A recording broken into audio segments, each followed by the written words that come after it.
The terrible event, the armed attack in Orlando, Florida recently, should remind us of an uncomfortable and sometimes hard to grasp fact.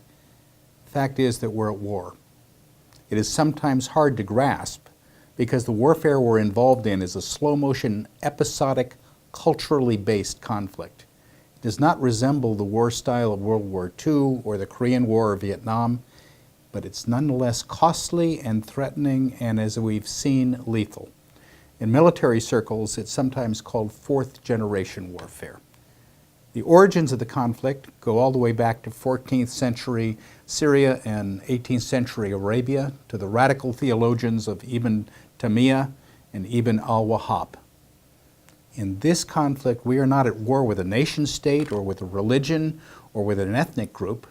We're at war with a narrow, fanatical belief system obsessed with its own rectitude and obsessed with violence. There are no front lines in this type of warfare. There's no sense of who is and who is not a combatant. Neither our traditional rules for the conduct of war nor our system of jurisprudence have adapted to this situation. The events in Orlando, earlier events in San Bernardino, California, can be viewed as crimes, but they are also, and foremost, they are expressions of fourth-generation warfare. The theater of war is not just Kabul or Jerusalem or London or Paris or New York, but it extends to Boston and San Bernardino and Orlando. In New York, Boston, San Bernardino, and Orlando, Americans are targeted because the idea of an open, less rigid society is unacceptable to those who oppose who we are and what we are.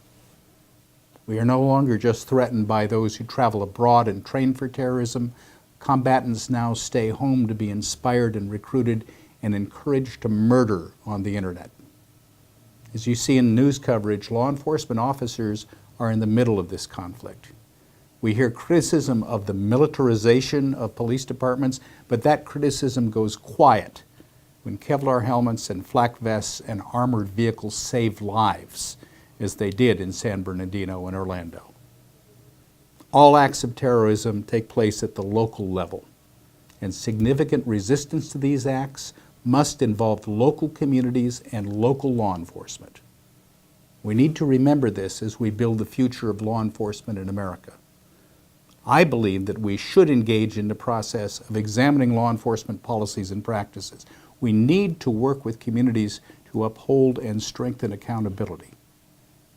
But as we do so, let's not forget that our local law enforcement officers can occasionally find themselves in the middle of a slow-motion, episodic, culturally based form of warfare.